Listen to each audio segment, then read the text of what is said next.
Uh, yeah, the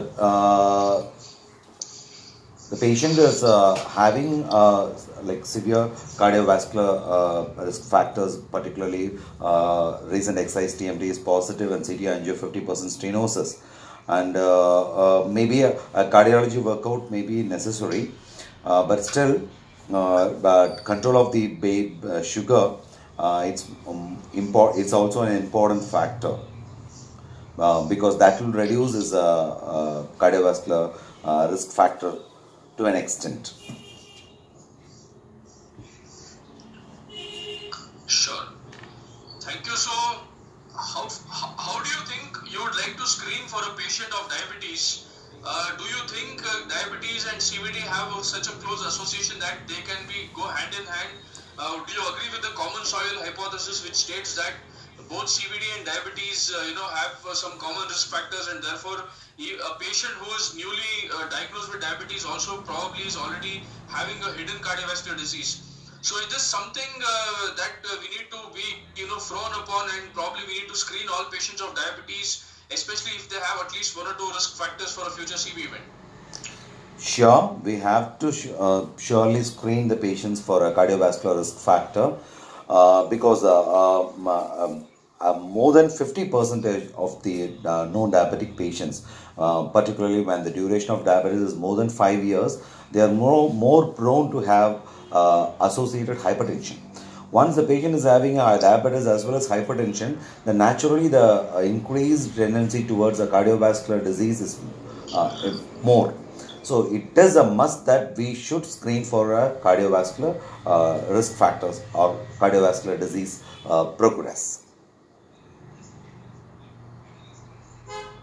Sure. So Dr. Murugan, when it comes to the management perspective, when you're treating patients of diabetes with cardiovascular disease, whether it is established CVD, whether it is a subclinical CVD which was accidentally investigated, what are the drugs you prefer in your practice in such a scenario when it comes to the anti-diabetic medications? Yeah, recent guidelines, particularly when we relate it to the use of particularly SGLT2 inhibitors, maybe empagliflozin comes as a handy thing in this kind of increased cardiovascular risk factors. When we relate it to the recent EMPHA-REG outcome, which includes around 65 patients with a previous history of MI or a stroke, whereas 35% of patients who had no such history were included. But there was no significant difference in the CV protection offered by EMPHA, regardless of the presence or absence of MI or stroke.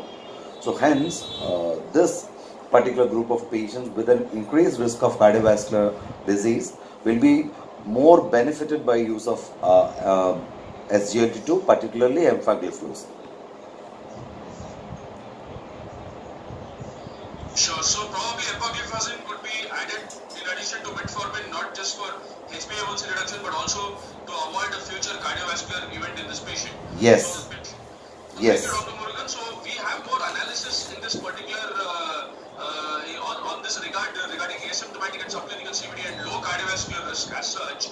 So we know that EMPHA-REG outcome had most patients with established CVD, but when we actually when they actually did an analysis to see if empagliflozin can be beneficial across all stages of cardiovascular risk, this was actually done, with a thrombolysis in MI risk score called TIMI score for secondary prevention of cardiovascular disease, which consisted of about 10 atherothrombotic risk factors. So all patients of EMPHA-REG outcome were evaluated for these factors like heart failure, hypertension, diabetes, elderly, EGFR less than 60, etc. So these are the 10 factors as we see on screen. And after evaluating the patients for these 10 factors, depending on the number of factors in each patient, they were classified into 4 groups: low, intermediate, high and highest cardiovascular risk at baseline. The patients, very interestingly, belong mainly to the intermediate risk category. About 40% of the patients of EMPHA-REG were in the intermediate risk category, wherein they had only 3 risk factors of future atherothrombotic risk. The interesting point here is that All patients we know had a 38% reduction in CV mortality with empagliflozin. Even in the subgroup analysis of low risk versus intermediate versus high risk, all patients had a similar cardiovascular benefit with empagliflozin. As we see here, the hazard ratios are hovering around the overall hazard ratio, which means that irrespective of the cardiovascular risk at baseline, all patients had a benefit with the agent. So Dr. Murugan, are you confident about the fact that this is a molecule which can be used even in patients with a low CV risk, for example, with one or two risk factors, as we saw in this typical prototype case? Or are you of the belief that only in patients of established CVD they can benefit with empagliflozin when it comes to CV benefit? No, as I've already said, empiric outcome has very clearly stated that it is of very useful in both the scenarios, particularly with the risk factors as well as with no risk factors or no such history. There is no significant difference in CV protection with empagliflozin, regardless of the presence or absence of MI, stroke, or in the past. So, hence, it is going to be of more beneficial in both the subgroup of patients. Thank you. So, Dr. Morgan, we have some interesting analysis being done over the years. In 2015, when the empiric outcome came out, it showed cardiovascular benefit with empagliflozin. Since then, there have been so many speculations about the possible reason for the cardioprotection with empagliflozin.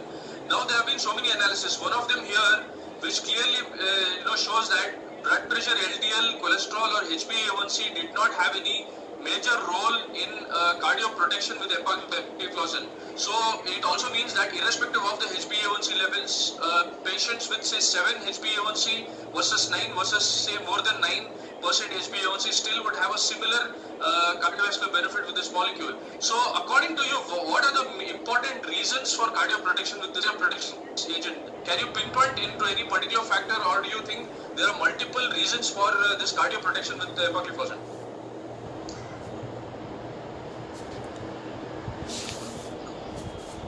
So, as this slide itself, you have very clearly said empagliflozin consistently reduce CV mortality despite the control of A1C, BP, or LDLC.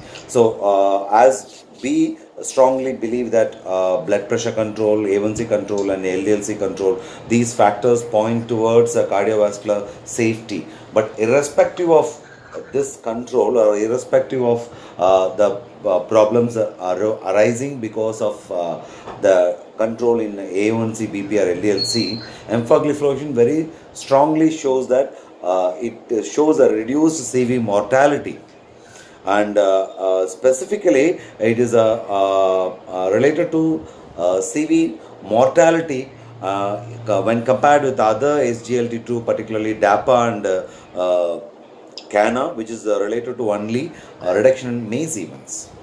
So this is specifically for related to CV mortality, reduction in CV mortality, and it is very specific irrespective of the variations in the BP as well as A1C or LDLC.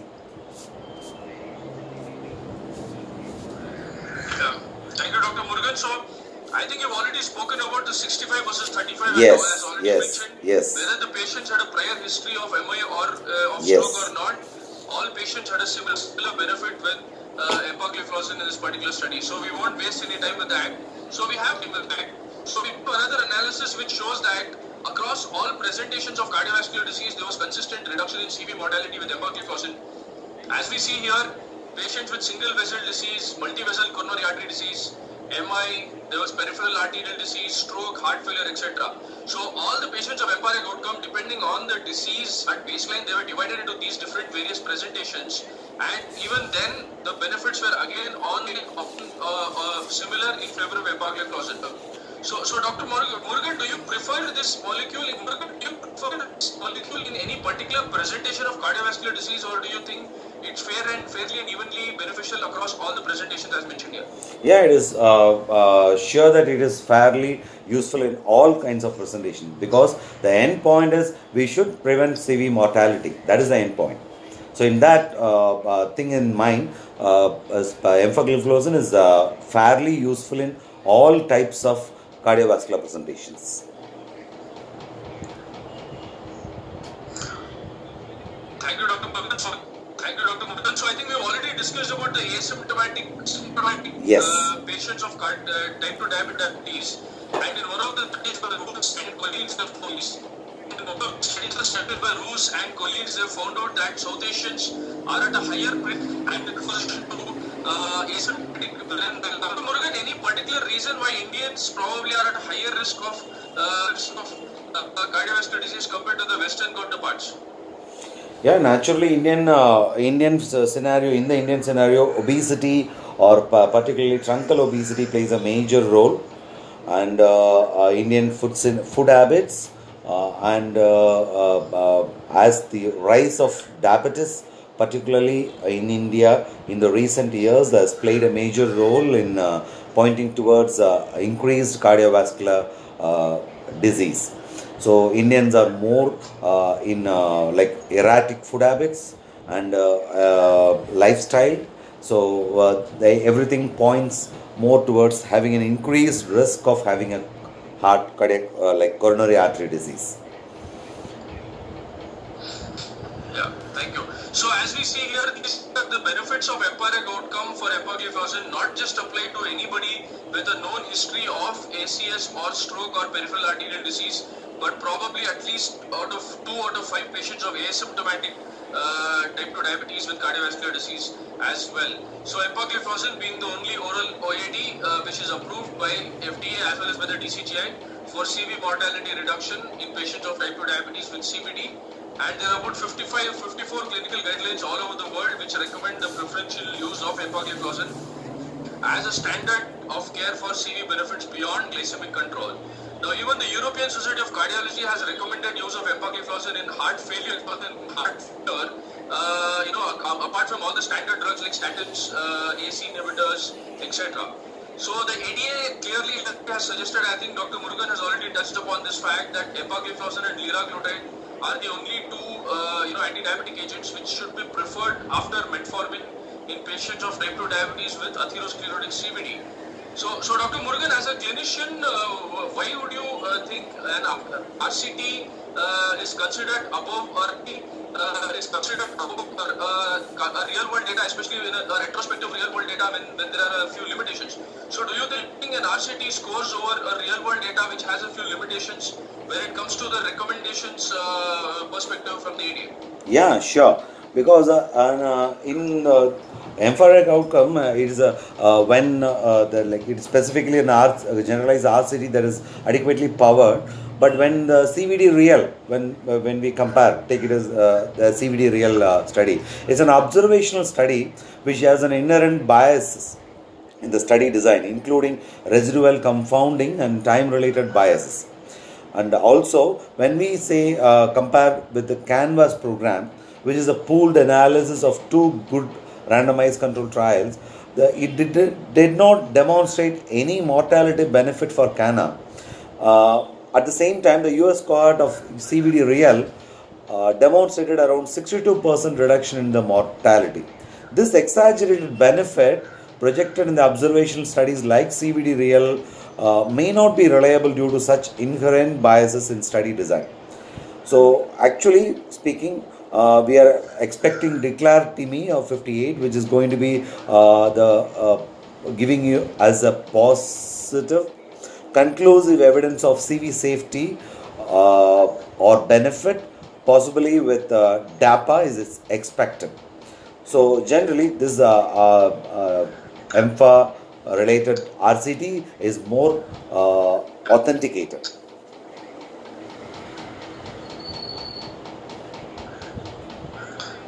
Thank you. So even the Indian consensus, which was developed by some of the eminent diabetologists all over India, is on similar lines of the ADA, suggesting that we can preferentially use empagliflozin and liraglutide in patients of atherosclerotic CVD based on the evidence. Liraglutide also can be preferred for reduction in the MACE events, but not for CV mortality as such.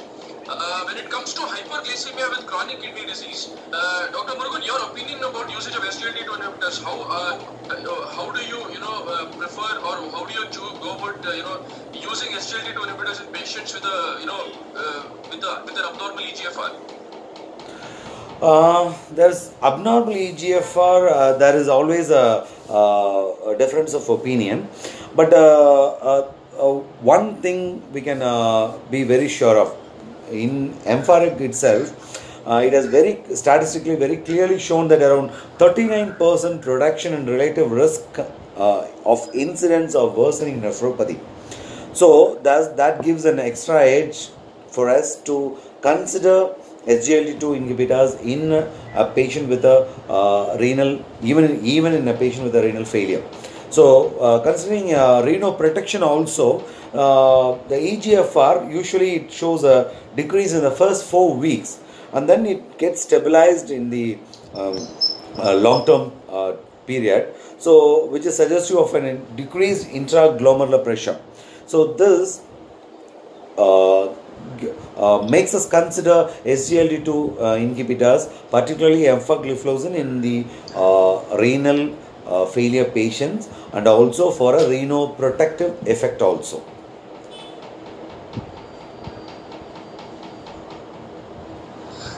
Thank you, Dr. Murugan. So this is something that is being explored, and there are more trials happening. The Credence, the DAPA CKD study, the EMPA kidney study, all these studies with renal endpoints as the primary endpoint, looking to the future of SGLT2 inhibitors to be used in halting the progression of diabetic kidney disease as well, in addition to cardiovascular disease. So this is the last slide I have from the diabetic guidelines. So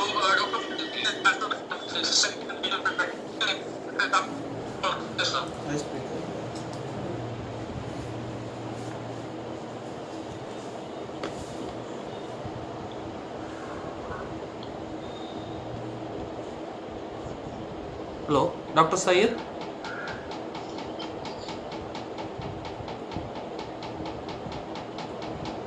Dr. Syed.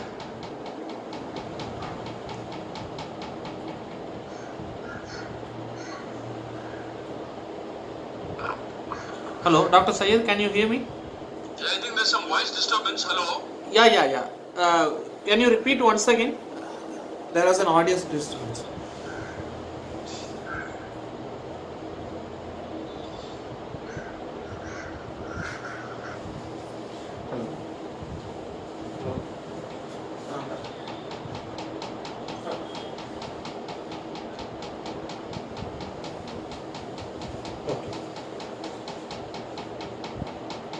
Sir, you will ask him.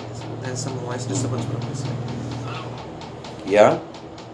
Yes, Dr. Murugan, I'm sorry. I think in the last couple of minutes there was some voice disturbance. Yes, sir. So can you just give me your opinion about this particular flowchart, or has it already been discussed? Yeah, this flowchart shows about A1C 1.5 about target. Okay. Like according to the ADA, it has very clearly mentioned, like for A1C around 9, you start monotherapy. Then if it is more than 9, you go for a dual therapy. And when you consider dual therapy, like after metformin and lifestyle, naturally you go for a SGLT2 inhibitor particularly. There has been a discussion related to starting off after metformin and lifestyle modification. There has been a discussion whether to start a DPP4 or an SGLT2, and recently there has been a new development of combining a DPP4 as well as SGLT2. But still after metformin and lifestyle, it's better when considering all the beneficial effects to go for an SGLT2 inhibitor because it has got various benefits like weight loss, it has got an extra additional BP reduction, and more specific, it has got an extra cardiovascular disease prevention benefit. So That is more important when considering an SGLT2 inhibitor after metformin and lifestyle. Yeah, thank you, Dr. Murugan. So, would you prefer SGLT2 inhibitor like empagliflozin, especially with the phlebotomic benefits and especially with the cardiovascular benefits in asymptomatic and subclinical CVD, as well as even generally in the patients of diabetes, unless it is contraindicated? Yes, sure. Considering SGLT2 group, naturally empagliflozin scores over the other Cana, DAPA, as well as uh, uh, both the gliflozins, because in Cana there has been specific limitations of that reduct fractures like amputations and bone fractures, and in related to DAPA, it has got a study, but still it has not been listed and in level A in the ADA. It is still to be like not only kept in the level C, supportive evidence only with poorly controlled or uncontrolled studies. But considering EMPHA in the level A status, clear supportive evidence from well conducted and generalized RCTs, then naturally when choosing an SGLT2, EMPHA comes in the first line. Thank you, Dr. Murugan. So, practically, cost is another factor. So, do you think this is something which is a major issue when it comes to prescribing an SGLT2 inhibitor like empagliflozin? Or based on the long-term advantages, are you able to convince the patients to take up this drug? Yeah, sure. Cost is an important factor for the decision before prescribing an SGLT2. But nowadays, it is easier. Maybe that's the word, easier, because when you explain the benefits to the patient, he is readily accepting, he or she is readily accepting. And in my practice, I don't think cost is an important factor to be considered. Yeah. Thank you so much, Dr. Murugan. I think it was indeed our pleasure interacting with you, and we hope to get in touch with you once again in the future with more such updates. Thank you so much. Sure. Thank you. Thank you.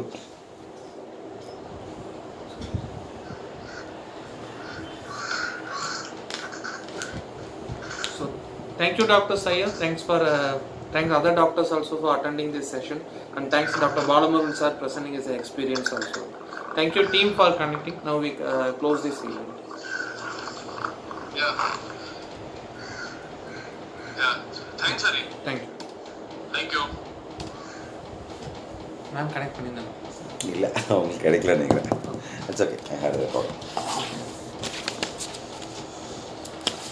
So this is the format, in the meeting format தான் use பண்ணிருக்கேன். That's okay. That is also nice. Mostly interactive இது மாதிரி இருக்கும் sir, ஒரு monotonic எல்லாம் நல்லா இருக்கும். இதுவும் இன்னும் பெட்டராக தான் இருக்கணும். சும்மா நம்ம நார்மலாக